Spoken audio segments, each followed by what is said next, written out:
Jai Baba, everyone. Welcome to the virtual presentation for Meher Baba of Ahmednagar, His Life and Historical Perspective.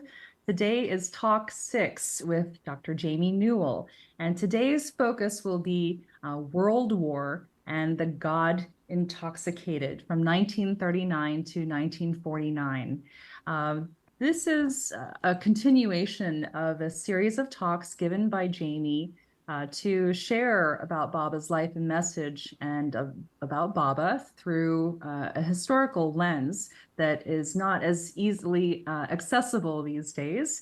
So we from the Meher Center, we are broadcasting live from Meher Center, have decided that through the end of the year, we will have Jamie speaking about Baba's life and historical perspective. So without further ado, I'd like to bring Jamie on so that we can begin with today's talk. And here he is. Hi, Jamie. Howdy. Welcome. Hi. Thanks everybody for coming. Good to see you. So should I just jump right in? Got Sure, lots sure. to do. Thank you, Susan, and thank you, Joe Stewart is also helping with tech snuff. I'll share my screen. Hope you can see that. And we are ready to roll. So, welcome everybody. As I said, I'm very happy to be able to do this. Now, I'm just going to jump right in because this is a topic it's one of my favorite topics, and there's just so much to cover that, like I say, I'm just going to jump right in, and I won't cover everything, but see what we can do. We may go a little longer than we typically do. So, in our previous installment, that's Talk 5, we focused on the 30s, the 1930s, and Mayor Baba's 10 trips to the Western world, which were primarily visits to Europe and America, though we passed through Egypt and other places. Now, the focus of those visits appeared to be the meeting and training of new followers. However, upon his arrival in London in 1932, Meher Baba announced via a Paramount newsreel, he said, quote, "I intend to bring together all religions and cults like beads on one string and revitalize them for individual and collective needs. This is my mission to the West," close quote. So, from that and from his subsequent activities, it suggests that his meeting and his training of new followers from the Western world were really just one aspect of the larger fulfillment of the mission, which he felt it was imperative for him to complete. And we've talked about that in previous talks. And in those previous talks, we repeated many times some of these foundational ideas to these presentations, so the lenses through which I like to look at Baba and try to make some sense out of things that don't always seem clear to people. Today, I'm not going to go into as much detail. I will review a few points, but I want to do that and then jump right into this period of the war years from 1939 to 1949. If you do want to know more about it, if I kind of gloss over some of the ideas I'm talking about, they are covered in the earlier talks, and those are posted on the Mayor Center website under virtual presentations, and they're going to be rolling out. One is on YouTube, and they're going to be rolling out more and more of them on YouTube in the coming weeks. So, in short, throughout all of these talks, I've suggested that Meher Baba's life and work are best understood when viewed through the lens of his Persian ethnicity. His parents immigrated from Iran, from Persia, and this did a lot to form his personality. And additionally, it's essential to understand the importance that Meher Baba himself gave to his initial visionary experience, which occurred to him at the age of 19 after he met the Muslim holy woman Hazrat Babajan. And his conviction in the importance of this visionary experience informed everything that he did subsequent to that experience, right up to the end of his life. And it especially informed and motivated his very impressive and very intense drive to accomplish what he called his universal spiritual work for humanity. And really, almost nowhere is that drive more evident nor more impressive than the way he pursued what he called his must work, or his work with the God-Intoxicated. And that's work that he did during this period we're covering now. The only other phase of his life which compares in terms of the physical drive and the intensity with which he pursued his universal spiritual work was the phase that he called his new life. And we're going to talk about the new life phase in the next installment in talk, I think it'll be 7. So today, our focus is going to be on these war years, 1939 to 49, and on Meher Baba's very mysterious work with the God-Intoxicated. So when I say that Meher Baba's life and work are best understood when viewed through the lens of his Persian ethnicity, primarily I'm emphasizing his love of the Persian Sufi worldview and the poetry of Hafiz, which a lot of people understand Hafiz through many different lenses, but certainly his father and himself and many, many Iranian people understand Hafiz through the lens of Persian Sufism. And he learned about Persian Sufism and Hafiz from his father, Shahryar, who was something of a dervish himself. And we talked a little bit about that previously. Now, in our previous installment, when discussing Baba's travels in the West and his work with both Eastern and Western disciples, we emphasized 3 categories of value from the poetry of Hafiz, which I feel can be discerned in Meher Baba's life and work. And that's what I was saying if you want to know more about that. The first couple of presentations, I talk about that in detail. But these categories, first is the master-disciple relationship, and that it's kind of a, I don't want to say prototype, but there's a parallel category, is the category of the lover-beloved relationship. The master is the beloved, and the disciple is the lover, when read through this lens of Hafiz and that Sufi worldview.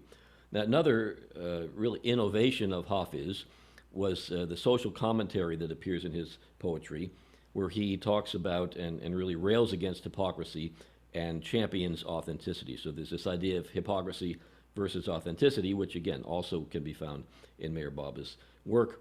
And his love of Hafiz is sort of, I feel you can see a lot of his motivations through these lenses of these categories. Now, we definitely saw those categories unfold through his life and work in the 30s, and I feel you can see it in the 40s as well. But what we're going to focus on in this module is a 4th category, which we talked about earlier, which is the category of madness versus reason.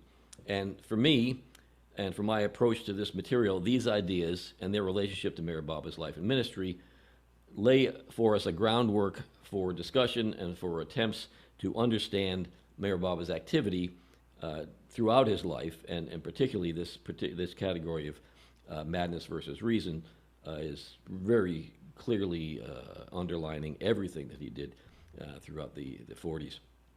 Now, before I go into a lot of detail regarding the mysterious nature of musts and madness and God-Intoxication and Baba's activities related to musts and madness and God-Intoxication, I want to reflect a little bit on some of the dynamics of the world situation during this period, and then I want us to reflect a little bit more on this particular category of madness versus reason and how this theme of madness recurs throughout Meher Baba's life. So, as I've mentioned before, conflicts were already breaking out around the world throughout the 1930s, and by the end of the 30s, the situation had really come to a head. In 1937, Japan invaded China. In 1938, Germany annexed Austria. It means it took over a bunch of land in Austria illegally, according to international law. And in March of 1939, Germany invaded Czechoslovakia. Very provocative behaviors on the part of Germany. Ruler at this time from 1933 was Adolf Hitler. And in September of that year, the straw that broke the camel's back, Germany invaded Poland, and Britain and France were allies with Poland, and so they declared war on Germany. And a few days later, and this was effectively the beginning of World War II. So even though Britain and France had decided, enough is enough, Germany continued their aggressive behaviors. They invaded Denmark and Norway in the early in the year 1940. And meanwhile, in the United States, there is all these debates and discussions. Should we enter the war? Shouldn't we? A lot of Americans said, no, we shouldn't do that. However, when the Japanese attacked Pearl Harbor in the Hawaiian Islands in December of 1941, the United States and Britain together, because they were allies as well, declared war on Japan, and the United States also joined the Allies in the European theater. So everywhere, war was breaking up. This madness of raging craziness raged on for 4 more years until Germany finally surrendered in May of 1945. And after the United States dropped 2 atomic bombs on Japan, the Japanese also surrendered in August of that year. So by the beginning of the 1940s and right up through the middle of that decade, the entire world had become engulfed in the madness of war. And meanwhile, momentous events were also occurring in India. The British were still the governing power in India, and without asking anybody in the leadership of India, beneath the British, they didn't consult anyone. They just went ahead and declared war with Germany. India declaring war on Germany. So eventually, as a result of this, over 2.5 million Indian soldiers under British command were sent to fight the Axis powers. This is the Germany and their allies.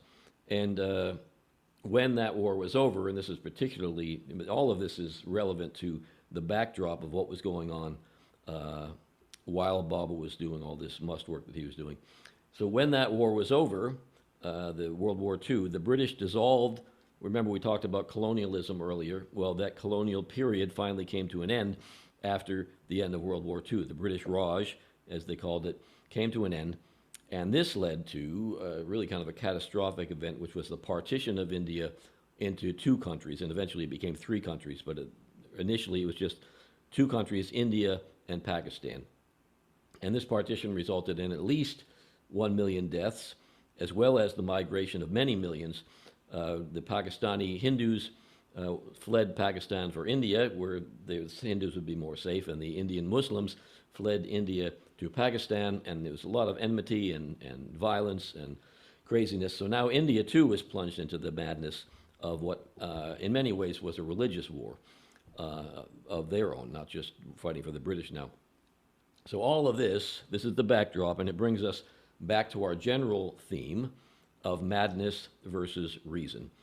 And just looking for patterns of this in Baba's life, you talked already about how his visionary experience with Baba Jan led everyone except apparently his father to just, it's a fait accompli that he was obviously mad. He was wandering around and not eating and just behaving in bizarre ways. So everyone assumed that he was mad. During his early visits to the West, it was assumed by many that he was either a charlatan, or he was actively trying to dupe others for his own ends, or that he was deluded and he himself was mad. There's a lot of mistrust and confusion about all that. And additionally, one could say that compared to, when you look at him sympathetically and you compare his ascetic and spiritually oriented life before traveling to the West, if you compare that to the behaviors of many of the people in the West, including some of his disciples, the behavior of people in the West could be seen as a form of madness.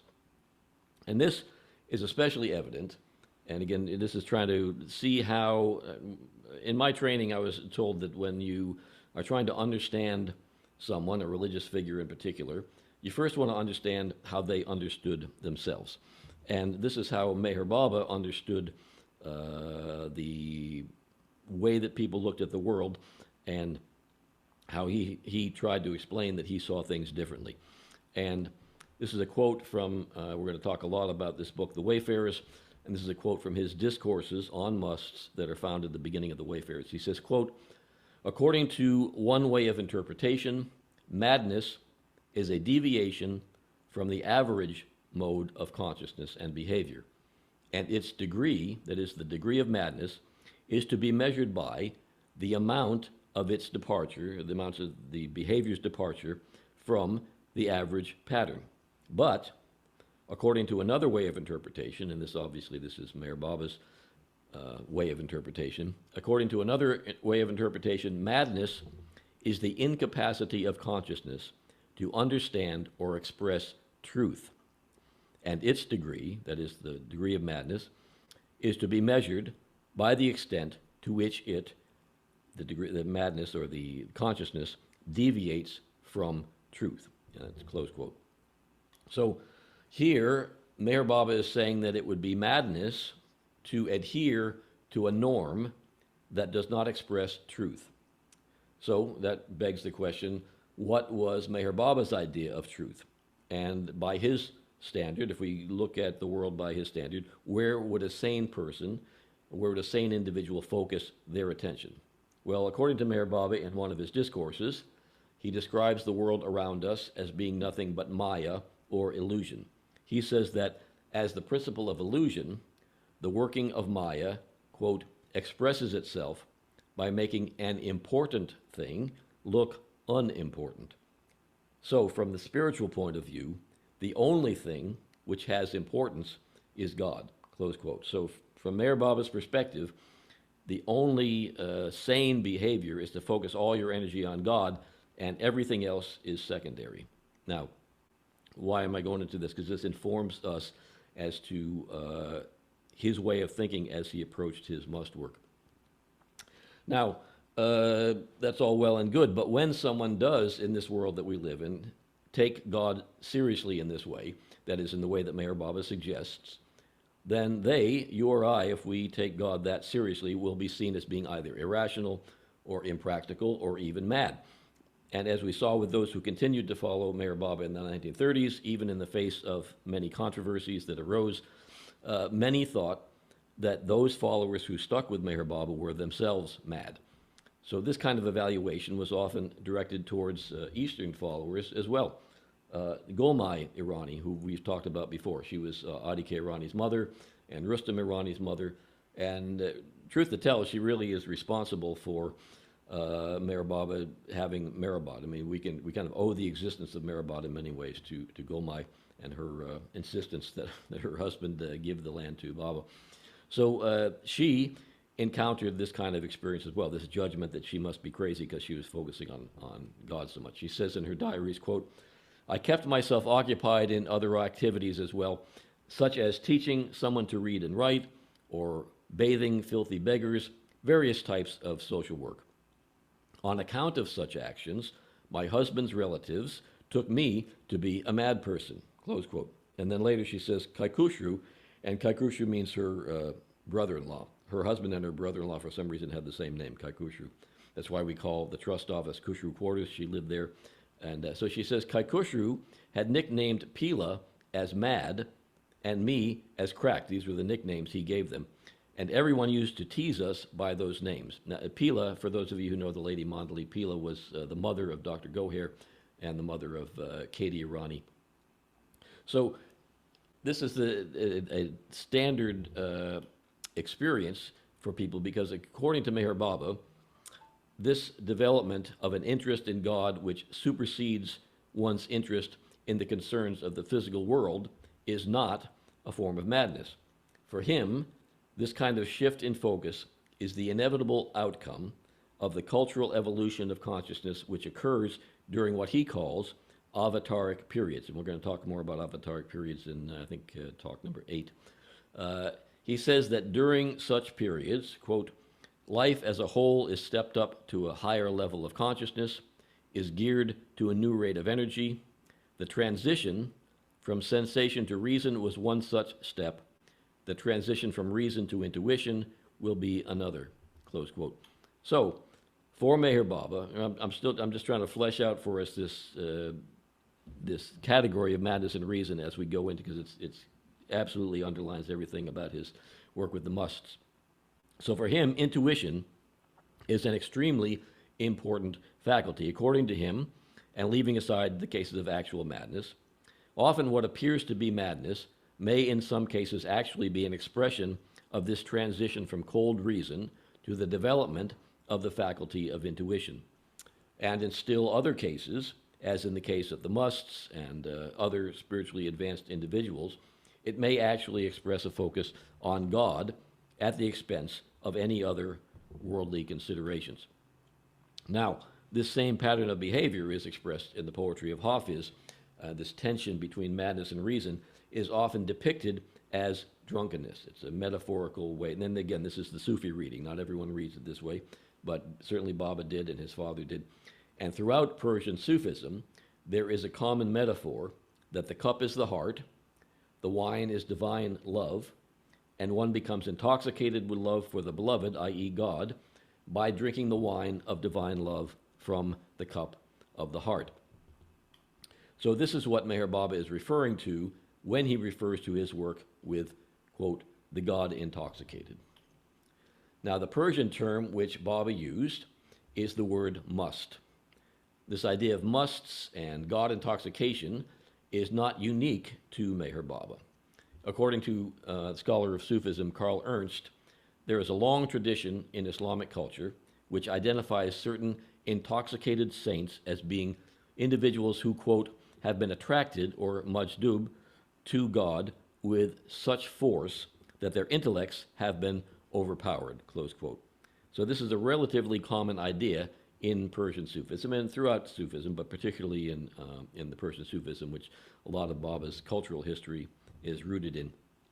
Now, in terms of Baba's work with the God-Intoxicated itself, the main source that we have for this work, his work with the God-Intoxicated and with the musts, and in order to understand it both philosophically, in terms of his way he framed it and understood the different states and everything, all of that is outlined in the early parts of the book.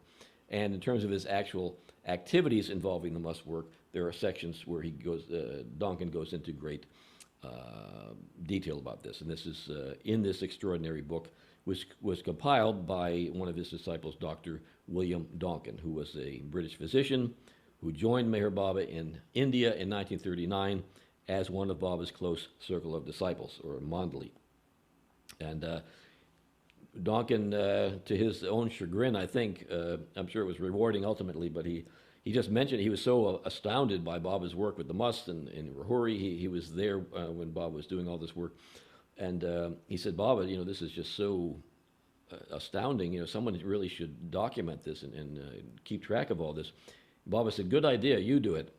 So Donkin said he wasn't really planning on doing that, but because Baba told him to do it, he got very hard at work, and it's really just an astounding book. And according to Karl Ernst, this book is, quote, a remarkable document which is unparalleled in the history of religion, close quote. That is to say that there's no other book like it. And Karl is considered, he's retired now, but he's considered one of the top scholars of Sufism in the world. And he says there's no books like it anywhere in the history of religion. It includes, in addition to, he's just talking about one thing which is remarkable about it. He says it includes a detailed analysis of the different types of spiritual intoxication and madness, and a classification drawn from the categories of Sufism, close quote. And along with that, there's a lot more than that. But that section alone, if all you read was that section where Baba outlines the different states, the Sali-Clegg pilgrims and the Mad and the Sixth Plane and all those different things. He has particular titles for them, as he says, drawn from Sufism, and it's just astounding. And it goes on and on and on. There's a supplement with all the different contexts.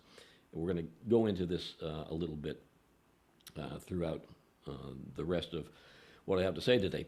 So for us, what's of particular interest in the Wayfarers is part one, which includes two discourses by Meher Baba. We quoted from that already a little bit. Two discourses describing the must states and explaining why Meher Baba sees God-intoxicated individuals as being particularly useful to spiritual masters in their work. And he says to spiritual masters in this kind of broad way, whereas in fact, I've never heard of any other spiritual masters than him who work with musts, so we can at least assume that he's specifically talking about himself.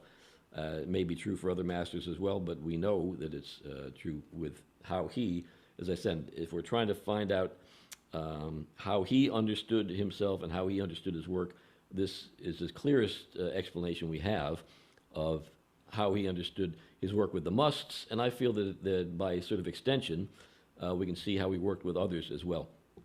In any case, in the Wayfarers, Meher Baba says, quote, because of his being stationed on the inner planes, which are free from the limitations and handicaps of the gross world, a must can be, and often is, in contact with a far greater number of souls than is possible for an ordinary person. Must mind is a nucleus of conscious formations, which that whole concept in itself, I've never even seen him say anything like that. He says, must mind is a nucleus of conscious formations with innumerable and far-reaching links. A must can therefore be a more effective agent for spiritual work than the most able persons of the gross world. He goes on, the must mind is also often used directly by the master as a medium for sending his spiritual help to different parts of the world. Very often, when the master is helping a must, he is also helping the world through him at that very time. Close quote. So, if we take that all in, which is a mouthful, there's a lot there, but if we take that all in, the question then arises, how does one distinguish, at least how did Meher Baba distinguish, between ordinary madness and advanced spiritual states? I've met a must myself for a long time, a man named Muhammad. His actual name was Tukaram, but he was actually a Hindu, but he was in a Muslim neighborhood and was called Muhammad. But Muhammad, for many years, lived into his 90s. He was at Mehrabad, and I wouldn't know the difference, although there was definitely a different atmosphere around him from mad people I've been around. But in any case, according to one of Meher Baba's Muslim followers, Ramju Abdullah, Baba once said to him in an offhand remark, he said, quote, mind stopped is God. Mind working is man. Mind slowed down is must. Mind working fast is mad. And many of you, if you've heard me throughout these talks and elsewhere talking about Meher Baba, it seems to me that most, if not all, of Meher Baba's intellectual work, God Speaks, and even the discourses and the infinite intelligence and creation and its causes, all these things, they seem to be all designed to slow down the mind. Most people in the world, at the very least, if we're working normally, or the average pattern, as he says, is working faster than a must, and mind stopped is God. So all of these things are designed, I feel, to, his intention is to help people to slow down their minds and open up the heart. And we see this very much with the musts, except the musts, of course, have already slowed down their mind. He's apparently helping them to slow down their minds even more. So, although the period that we're covering here is from 1939 to 1949, Meher Baba's work with the mad and musts actually began in the late 1930s. Now, a key event in this work was his establishing what he called a mad ashram in the town of Rahuri, Maharashtra, which is a town situated midway between Baba's Mehrabad ashram and the Nasik ashram, which he had established for his Western followers. In 1936, even before opening the Nasik or the Rahuri ashrams, he was in France at the time, and he was with a Western group of disciples. He says, quote, with the Western group in Nasik, the Eastern group in Mehrabad, and myself in Rahuri, midway between Mehrabad and Nasik, these will comprise the nucleus of my activities for the next 5 years, close quote. And then later, as his work at Rahuri was about to commence, he said, quote, since Rahuri is between Mehrabad and Nasik, I can conveniently go to either place from there. A small hut in Rahuri should be built for me. And of course, small huts were built. And I don't know if he was referring to this Rahuri cabin, which is, you can see him standing in the doorway in this photo. I don't know if when he said a small hut, if he was referring to that or some of the other Tata huts that they built there. And that picture in the previous slide, this is his first dwelling place at Rahuri. When he first went there and there was nothing there, and they put up a little tent for him, and that's him in Rahuri. But in any case, this Rahuri cabin has now been moved to Mehrabad, and if you visit Mehrabad, you can visit Lower Mehrabad and visit that little cabin where he did lots of work with the Mus. So they did build huts for Baba and for some of the men Mandali, and soon thereafter they built accommodations for the Mad and the Mus who were to be brought there. And these were kind of Tata. There's a nice film, actually, of Rahuri. It also shows Meher Baba's 1937 birthday. It's usually referred to, I think, as the Nasik film. It's a newsreel. I think you can probably see that online on YouTube if you look it up. But this development of Rahuri was a major beginning of the intensification of Meher Baba's work with the mad and musts. He had contacted various people of this sort throughout his life, but this was an absolute huge shift.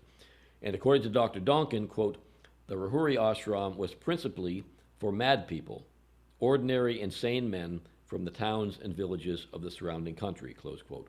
There were, however, according to Donkin, quote, a few genuine musts, Muhammad Must, who you see in this picture to Baba's right, he was one. The same man I was talking about began at the very beginning of Baba's must work and mad work in Rahuri.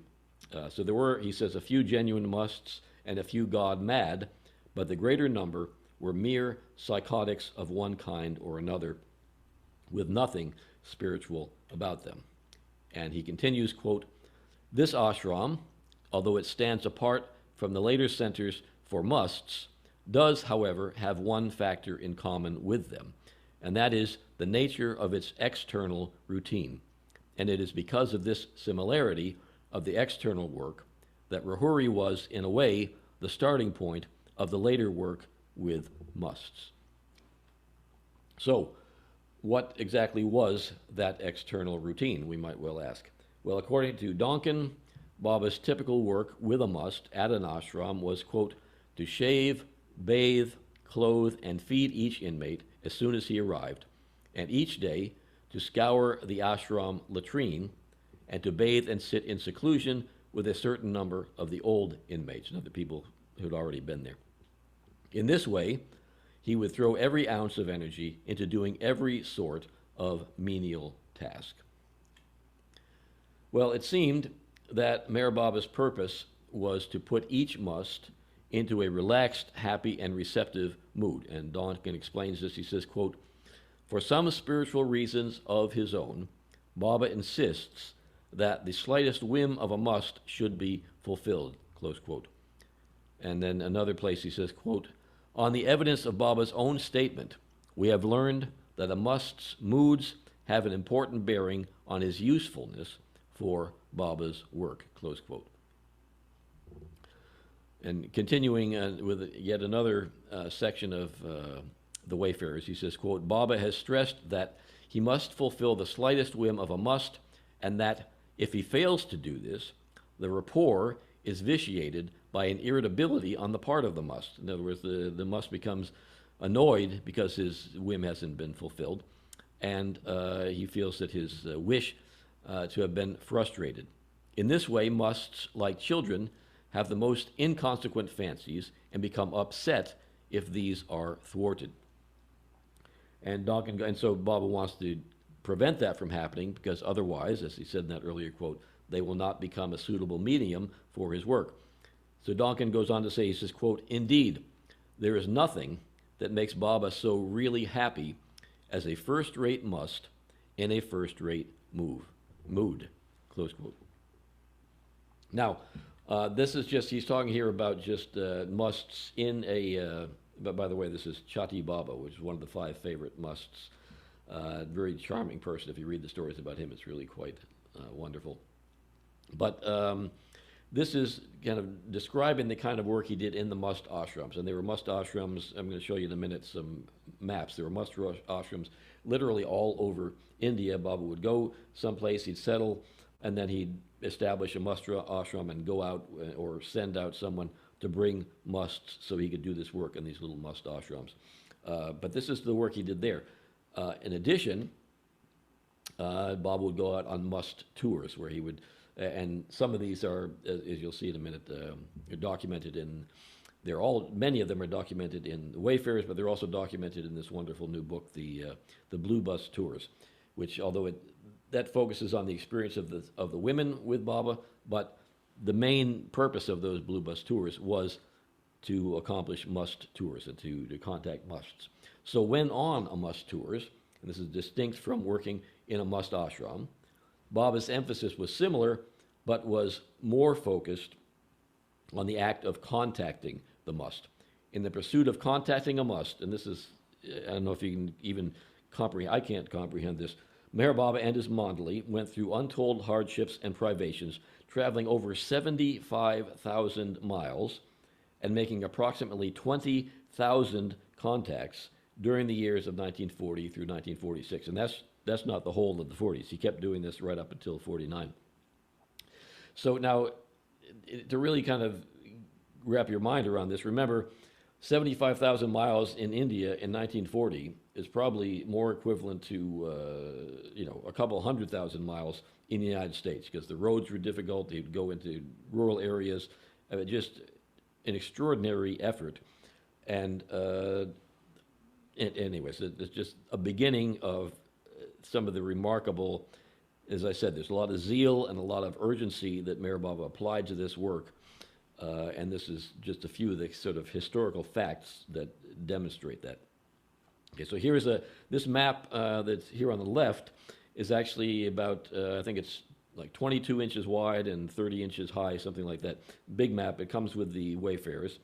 And this little corner here is kind of blown up. This corner, the lower left, over on the right here is blown up. But you can see these are all different must contacts, must ashrams, places where Baba stayed, all doing must work all over India. Now, Donkin documented there are constantly must tours going on. They're constantly traveling in different vehicles in different ways, and sometimes he'd just send out Mandali and he would stay back and ask him to bring someone. But there were special must tours, and Donkin in the Wayfarers documents these special must tours. In 1939, Baba only contacted 3 musts on tours, but he traveled 1,000 miles. 1940, he traveled 3,500 miles, contacted 6 musts. Now, again, remember the 1941, he traveled 18,800 miles. Remember now, World War II is picking up in 1941. 18,800 miles. He contacts 117 musts. He contacts 7,277 sadhus and 100 poor people. And contacting sadhus and poor people ended up being, sometimes if he couldn't contact the must he wanted to, he would gather a group of poor people and have a poor feeding, or he'd gather sadhus and bow down to them. The observer is left to figure out the motivation for all those changes. But there was enough of that activity to be documented in all these things. So in 42, he traveled 15,000 miles, contacted 190 musts and 142 sadhus.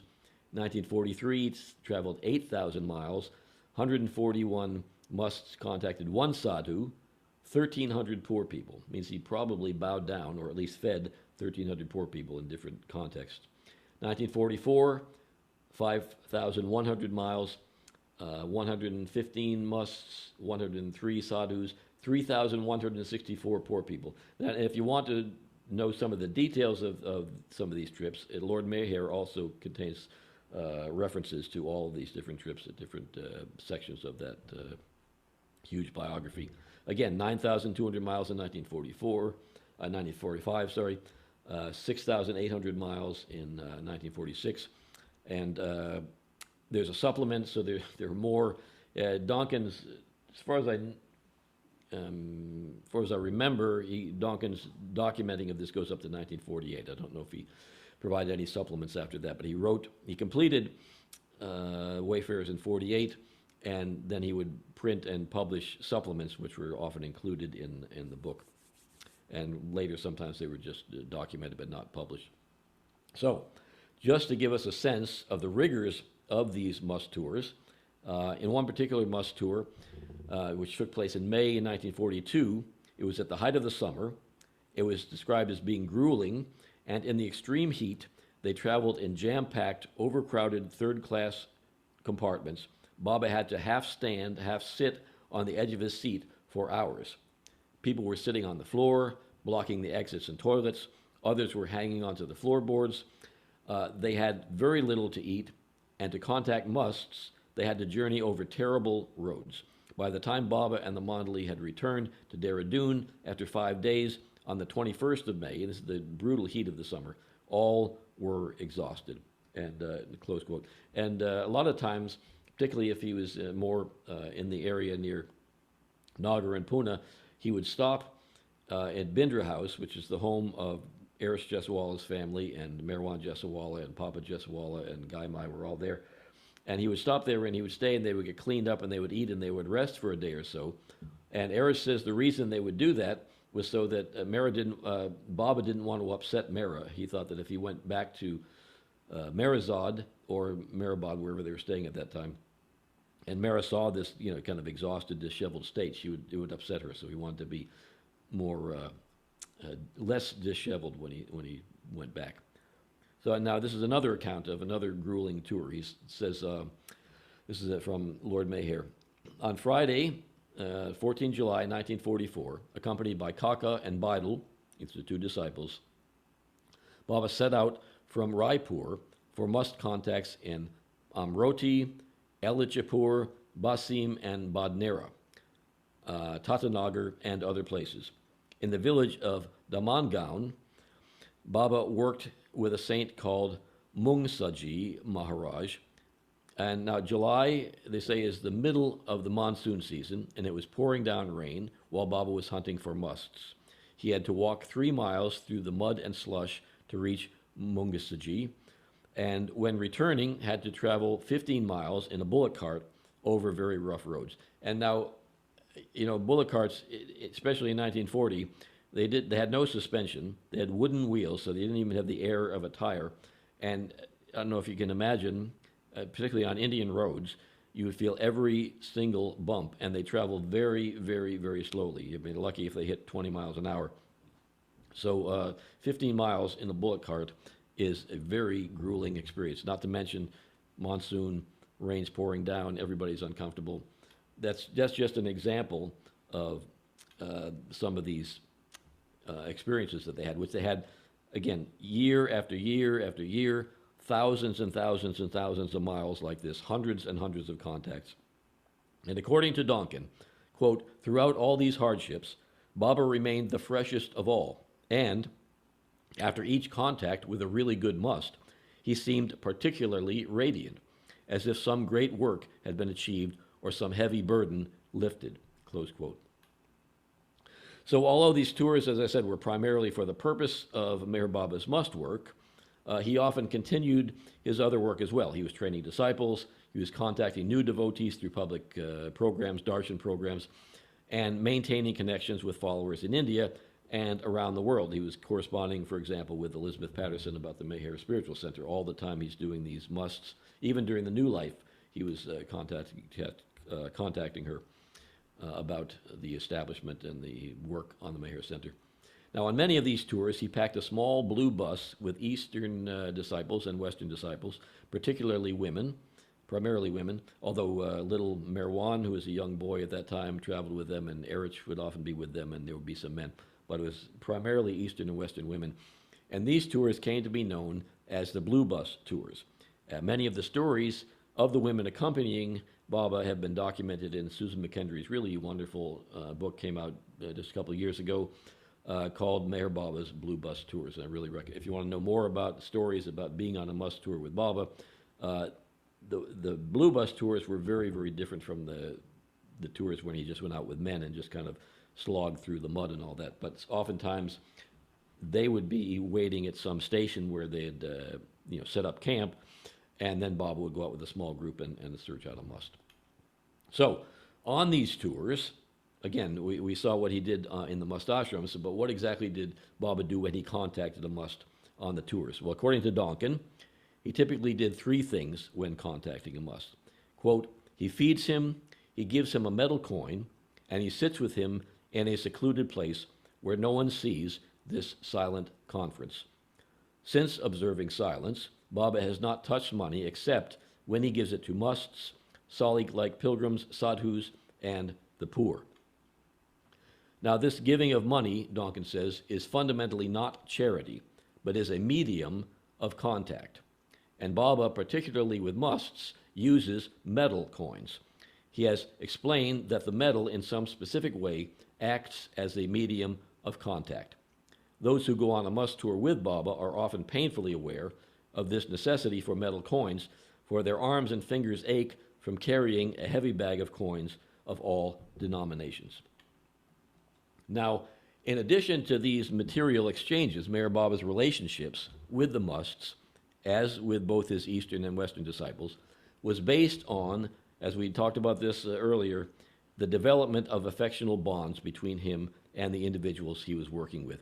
He would almost always bow down to the must reverentially, if the must would allow him to do so. They didn't always allow that. But if possible, he would always bow down to them. He would give them this object of contact.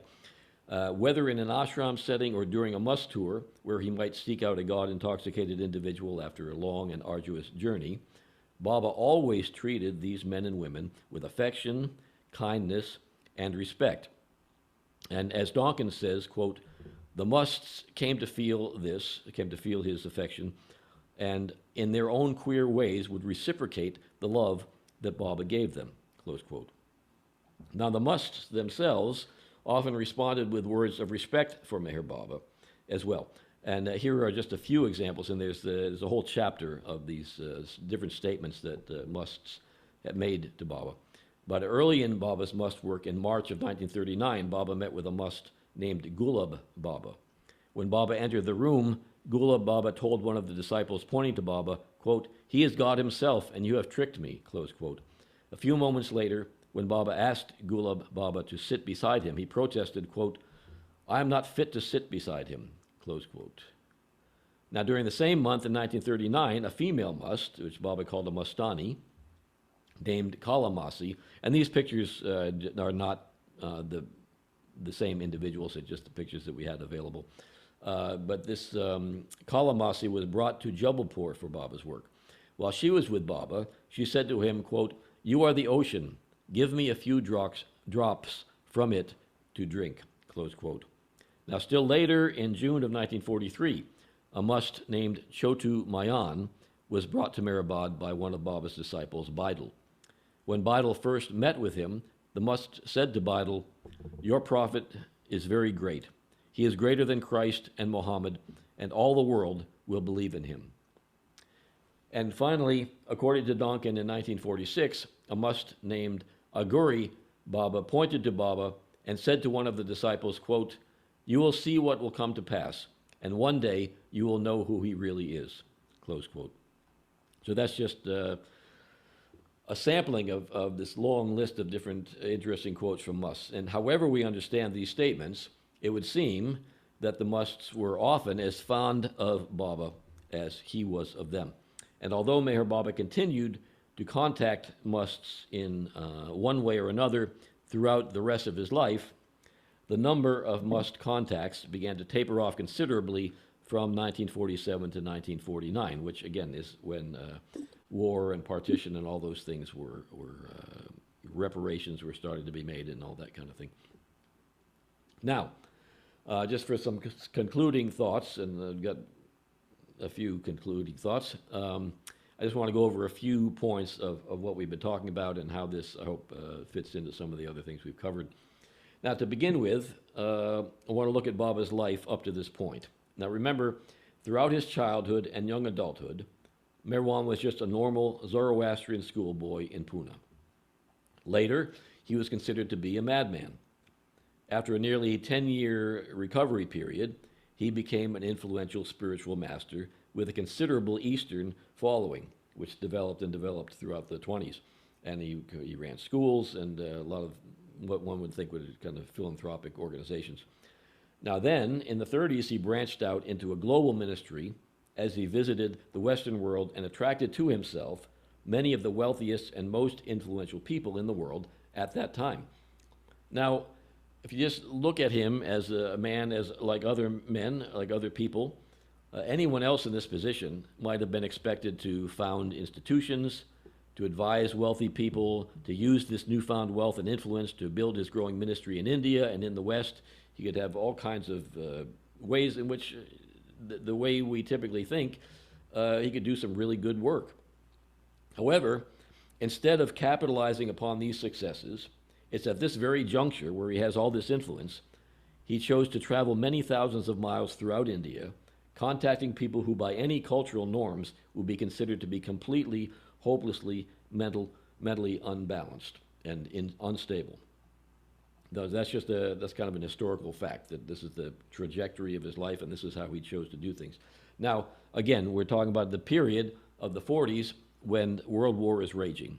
According to the U.S. Defense Department, quote, World War II was the largest and most violent military conflict in human history. Official casualty sources estimate battle deaths at nearly 15 million military personnel and civilian deaths at over 38 million. Close quote. Now, as this conflict was developing in the Western world, Meher Baba began his work with the MAD. He worked first with what Donkin described as primarily mad people at the Rahuri ashram, and then remembering that the Rahuri ashram was placed geographically directly between Baba's ashram for Western disciples in Nasik, which was very sort of plus and where they were plush and they were very kind of coddled and certainly not at all like a typical Eastern ashram where there's strict disciplines and all that. It was really kind of a lover-beloved feast going on there with just slowly the discipline and the rigor of obedience to the master and that kind of thing was introduced. So it was halfway between that ashram and the ashram in Mehrabad where the Eastern disciples were. We heard Baba earlier read a quote where he described that. Now, thirdly, a third point, as this war in Europe began, and then as it progressed into a horrific conflict of massive death and destruction, Meher Baba intensified his work, now not simply with mad individuals, but with men and women whom he described as being God-intoxicated or musts.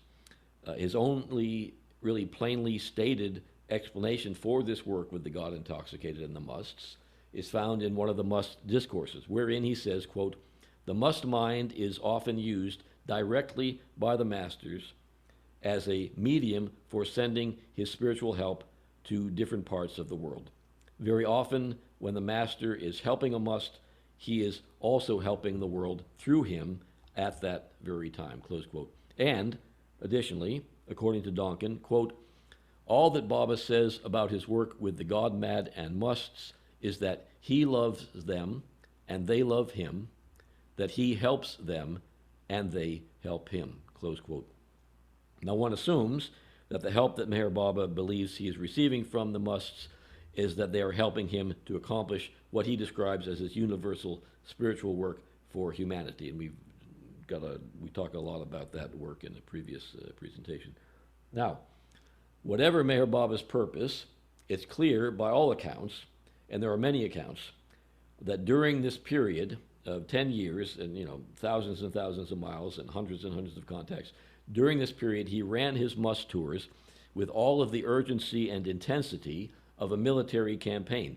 Indeed, describing the impact of Baba's must work, Donkin says that the, quote, forced tempo and shifting routine produce a sense of stress and demand a power of adaptability not unlike that needed in war. One must be ready at any hour of the day or night to go into action at a word from Baba or to change one's plans to meet a new situation, close quote.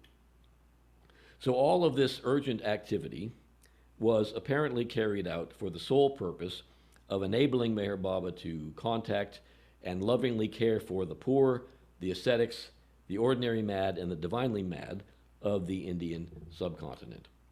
Additionally, and in keeping with the themes that I described earlier, his works with the musts enacted both the master-disciple relationship. There was a master-disciple between him and his Mondli helpers. They were the ones who were kind of carrying out his orders that were in this military, with this military urgency. And then the lover-beloved relationship, which is the second category, that was the relationship between him and the musts. It was all completely him getting them into this mood of loving, relaxed, receptive state of mind, where, as he says, they then became pliant mediums for his work. Now, he was also enacting the theme of hypocrisy versus authenticity in the sense that he showed not an ounce of concern over whether anyone understood his interest in must work or not. Again, from the outside, you would, as I say, you would have thought that he would be spending time developing aid agency, institutions of learning, anything. But instead, all of his energy for 10 years, and you can see just intense, intense, intense, intense energy, all of it was on this seeking out musts, and his attitude was of complete disinterest in what other people thought about it. And you were either on board with him and did what he said, or he really didn't care. Uh, and this attitude is entirely in keeping with the attitude expressed by Hafiz in his poetry. This is I've talked about this earlier, the Malamatya, the Kalandaria, the Rend, the idea that the pursuit of love, everything, social mores, what people think, not only is not of no concern, but is actually character building if people criticize you as long as your heart is focused on the right thing. And finally, Meher Baba's explanations of his work. I should include also that that fourth category, which is pretty obvious. We've been talking throughout this idea of madness versus reason. What is madness? What is reason? Is it more mad to go chasing after apparently mentally deranged people all over India, or if they're focused 100% on God and you're 100% focused on God and bringing God more to people, is it more insane to be blowing up countries and having war everywhere?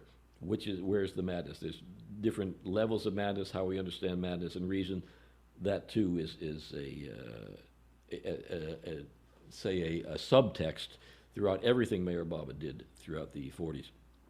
And then finally, Meher Baba's explanations of his work with the musts actually do provide, I feel, provide us with some clues as to how he understood and accomplished his work with the musts and with his followers in general. And how is that? Well, first he develops an affectionate bond with them. Then he placates and coddles them, providing them with whatever they think they want. And I think you can see the parallels how he did. He was certainly doing the exact same thing with the Westerners in the Nasik ashram. And then when he considers them to be pliant medium for his work, when they're in a relaxed and a good mood, he considers them to be a medium for his work. And we quoted in a previous installment, a fairly long quote, which I won't repeat here, but he says that he does his work through various mediums. And he says he goes to theaters and he goes to different places not to enjoy it, but because people are in good moods, and he uses these experiences as mediums for his work. What work? This universal spiritual work that he says his experience with Baba Jan, this sense of oneness with the Godhead, it makes it imperative for him to do what he feels is his mission of this universal spiritual work, which in this case, during the 40s, he was clearly felt that he was doing that through his work with the musts. Now this, as I say, I believe that this is how Meher Baba understood and approached much of his work with the musts, but also with his mandali, with Mani talks about in the book Mera Meher, Meher Baba's sister Mani talks about how if you notice how we haven't talked much about Mera, she's one of Meher Baba's most important disciples, female disciple, and he did everything possible to keep her happy and keep her in a good mood. He would always, one time, there's a story where he sent Adi to Bombay to get a certain kind of, Mera wanted to make some piece of clothing for Baba, and she wanted to be just right. She needed a certain kind of button. And Adi had to drive, which again, in these days, it was very, very difficult to drive from Nagar to Bombay, but Adi himself had to go there to get these buttons, and Adi was kind of fit to be tied, but he had to do it because Baba said to do it. But why did he do that? Because he wanted to keep Mera happy. And why did he want to keep Mera happy? I'm saying that it's like with the musts, when his disciples and his followers were in a particular kind of mood, a love relationship with him, he felt that they were then a good medium for this universal work that he was trying to accomplish. So, although Meher Baba's work with the musts may appear to be the most mysterious and baffling period of his life, in many ways the next period may be even more mysterious. This is the period that Meher Baba called his new life. He renounced all of his worldly ties and committed himself to the life of a wandering mendicant. And that is what we're going to explore next time with Mayor Baba's New Life, and that will be on September 15th at 5 p.m., and I hope you can all make it.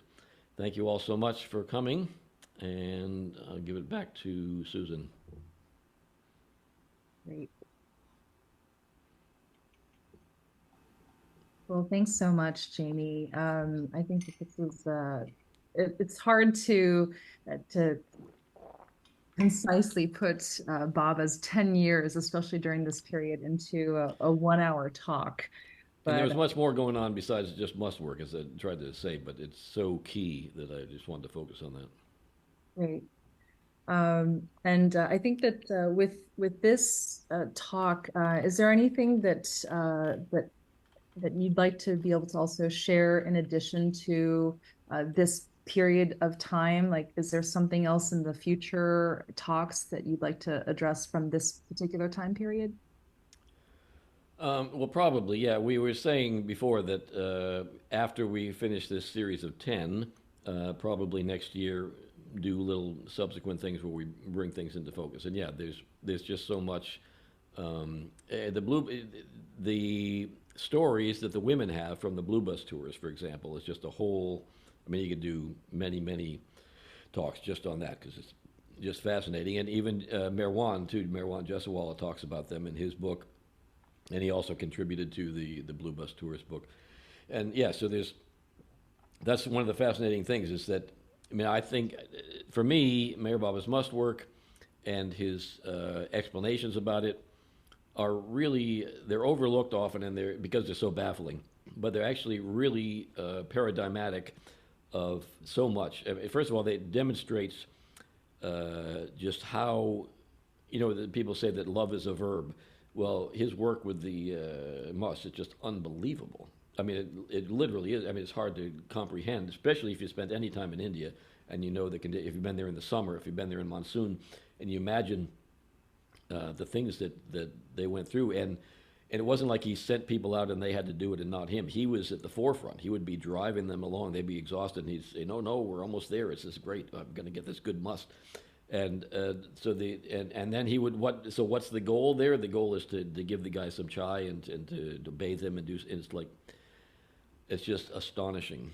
So there's all of that. There's sort of the role, just the role model of someone really loving in an active way, and then there's the sort of the philosophical basis of using him using them as a medium for his work, but only when this love is really flowing, and it's just.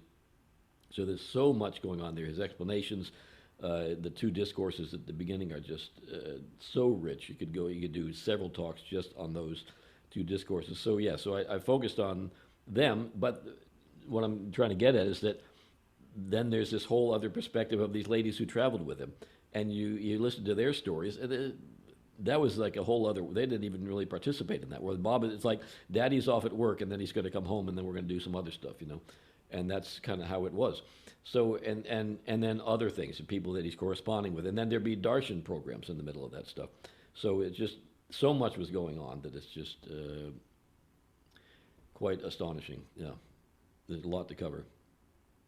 Well, Jamie, I really also love how you set the stage for what was actually happening, in the world at that time to give more context to what Baba was doing too. So that's always a Well, feature. if you can, yeah, if you can do it like a thought experiment and imagine, okay, you go along with him and you say, okay, yeah, he's contacting people in the world. That as the train is moving in this war thing, and all kinds of, I mean, everybody was on the edge, literally, and many, 15 million plus 38 million is what 53 million people died. That's not talking about the people traumatized, left behind, the survivors, all of that. And as that's ramping up, he desperately, I got to get to this must. It's like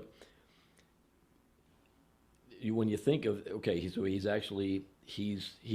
is he answering prayer? Is he doing? I mean, what is he doing it's quite astounding when you really get into that connection between what's going on in the world and the urgency with which he was pursuing lusts. I mean, even if someone really doesn't believe in Mayor Baba, they don't take any of this seriously.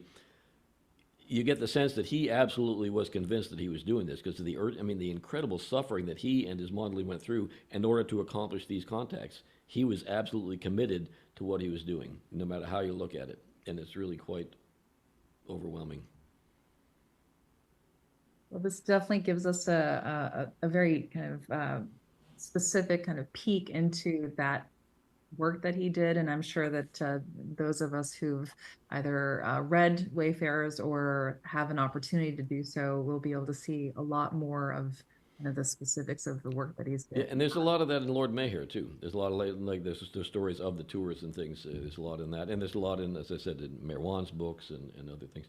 And similarly, as we'll see next time, he had the same kind of urgency, a same kind of intensity that he pursued the new life, which he, then, after doing all of this, then he tells everybody, okay, now we're going to renounce everything, and we're going to go out begging. And as he was approaching the Mononosh period, his intensity was more and more and more and more and more. And then, and that we've got a whole film about how that Mononosh is connected to the Mayher Spiritual Center, and I'll try to say a little bit about that also when we get there. Great. Well, Jamie, we're so grateful to you for all the work that you're doing, and we do look forward to the next four that are coming every third Sunday of the month. And those of us who have kind of seen you do this, of course, appreciate this. And just so that everyone knows, this is available on the Mayher Spiritual Center website, and Talk 5 will be uploaded within this coming week.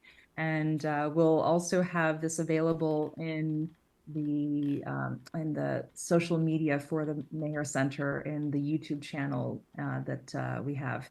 So stay tuned for that. And again, anyone who might have questions, we welcome you to email us. You can email me at historian@mayhercenter.org, or email Jamie. And what's your email, Jamie? james.r.newell@gmail.com. So please feel free to email us, and you're also, of course, welcome to email the center, and that'll just probably get channeled back to us to be able to help answer some questions. But again, thank you so much for joining us, everyone, for talk number 6 for Meher Baba of Ahmednagar, his life in historical perspective, World War, and working with the God-Intoxicated 1939 to 1949. And again, Jamie, thanks. You're awesome. Thank you. Thank you. It's a privilege for me to be able to do this. I appreciate you all coming. It makes it much more fun for me. And Susan just does great work with this. I appreciate you very much, Susan. And in the background, somewhere hidden, is Joe Stewart slogging away with our technical stuff. Appreciate Joe. Thank you all. Nice to Thank see you you all. all. Jai Baba. Hey, Baba. Have a wonderful afternoon, and we look forward to seeing you all next time. Take care. Hey, Baba.